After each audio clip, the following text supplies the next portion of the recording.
Tiba-tiba ada angin berhembus. Di kamar, gue cuman bisa baca ayat kursi dan nenangin diri. Bang Revan selalu nutup jendela tepat jam 5 sore. Tolong saya dalam melewati ini, Mbah. Peringatan, animasi ini dibuat dengan tujuan sharing pengalaman pribadi sang pengirim cerita. Dimohon untuk menghargai cerita tanpa menyudutkan beberapa pihak. Selamat menonton.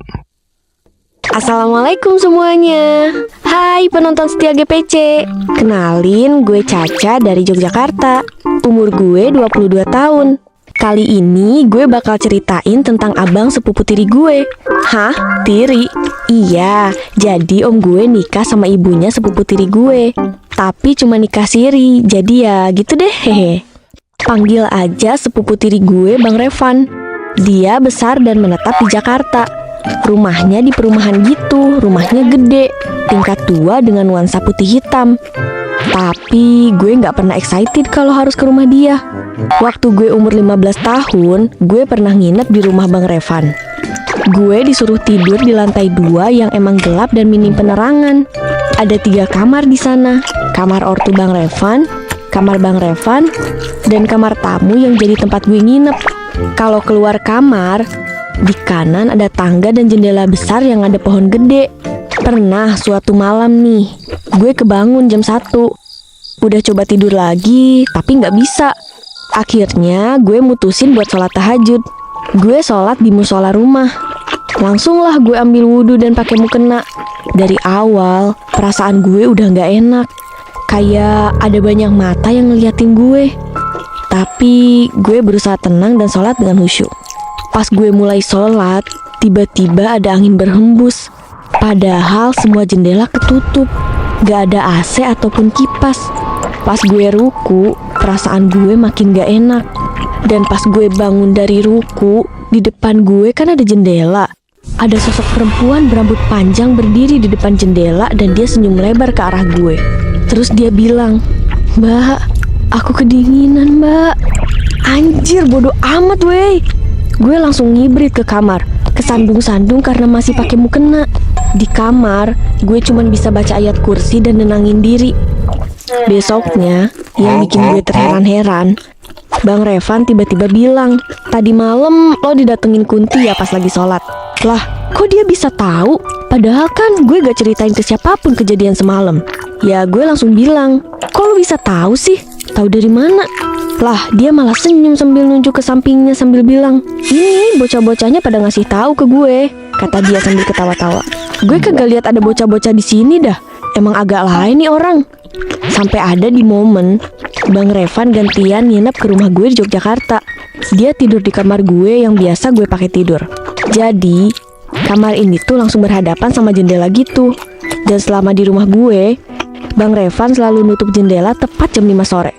Gak ada tuh nutup jendela jam 5 lewat atau jam 5 kurang. Gue tanyalah karena penasaran banget, "Bang, lo kenapa sih nutup jendela di jam 5 pas terus?" Dia jawab cuma senyum doang.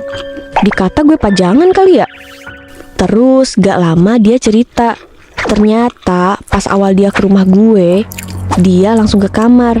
Dan dia ngeliat sosok kepala tanpa badan dan ngomong ke arah dia, "Tutup jendela di jam 5. Kalau tidak, kamu tidak akan pernah terlepas dari ikatanku." Setelah itu, Bang Revan cuma bisa nurut sama apa yang si sosok itu bilang. Dan dia lakuin secara rutin setiap dia nginep di rumah gue. Pernah nih, gue sekeluarga lagi makan dan ada Bang Revan juga. Lagi nikmat-nikmatnya makan, dia kesurupan woy. Teriak-teriak gak jelas dan suaranya kayak bapak-bapak. Hal itu berlangsung selama 2 jam. Gue pun disuruh nyokap gue buat panggilin Ustadz. Pak Ustadz datang dan langsung bacain doa-doa. Tetap aja Bang Revan masih dengan suara bapak-bapaknya. Sampai akhirnya Pak Ustadz nyaranin kita ke Boyolali. Berangkatlah kita. Gue di situ ditugasin jagain dia selama di perjalanan. Untungnya dia udah agak tenang, tapi ada waktunya dia bakal ngereog lagi. Bokap gue di situ langsung hubungi orang yang dimaksud sama Pak Ustadz. Pas sampai, gue ngeliat ada kakek-kakek yang umurnya kisaran 70 tahun. FYI, beliau ini bukan dukun ya. Beliau nyuruh kita buat rame-rame gotong Bang Revan ke dalam kendi besar yang isinya air kembang 7 rupa dan udah didoain pastinya. Langsung aja tuh kita lempar dia ke air. Hehe, canda lempar. Proses ini berlangsung selama 3 jam. Baru setelah itu dia sadar, tapi dengan kondisi tubuh yang lemes dan gak ada tenaga. Ternyata gue baru tahu kalau kakek ini adalah salah satu orang yang disebut sama orang-orang sebagai kunci penyembuh segala penyakit. Nama beliau Mbah Sirom. Gak pakai P ya, jadinya Marjan ntar. Hehe. Oke. Mbah Sirom bilang, ayah kandung dari sepupu tiri kamu ini ngirim hal gaib. Ayahnya pengen nguasain tubuh anak ini. Alasannya karena ayahnya gak terima waktu itu ibunya ceraiin. Dalam hati gue, lah kocak bener ini ayahnya Bang Revan. Orang ayahnya diceraiin karena selingkuh dan tiba-tiba punya 4 anak. Terus Mbah Sirom nambahin lagi, anak ini kurang ibadahnya, kurang deket sama Tuhan. Makanya makhluk gaib pada suka sama dia dan pengen bawa dia ke alam makhluk-makhluk itu tinggal. Bang Revan menunduk, matanya berkaca-kaca dan bilang, saya sadar Mbah, saya terlalu lalai dengan dunia ini sampai lupa dengan kewajiban saya. Saya janji saya bakal berubah, tolong saya dalam melewati ini Mbah. Gue kasihan banget sama Bang Revan. Gak tahu menahu soal orang tuanya, malah jadi sasaran empuk dari hal-hal yang gak dia pahami. Syukurnya setelah kejadian itu Bang Revan jadi sering ikut sholat dan berdoa, sering ikut kajian-kajian dan sering beramal ke panti asuhan juga. Sikapnya Bang Revan juga jadi lebih penyabar, ramah dan perhatian ke keluarga. Gangguan yang dulu sering menghantuinya perlahan menghilang. Udah gak ada lagi suara aneh yang dia dengar, dan gak ada lagi sosok buruk rupa yang dia lihat. Kebahagiaan dan perjalanan baru dalam hidupnya kini mulai tertata.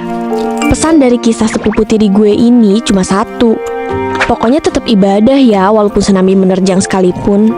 Karena ibadah adalah salah satu bentuk perlindungan yang Tuhan kasih untuk kita dan sebagai benteng dari hal-hal gaib.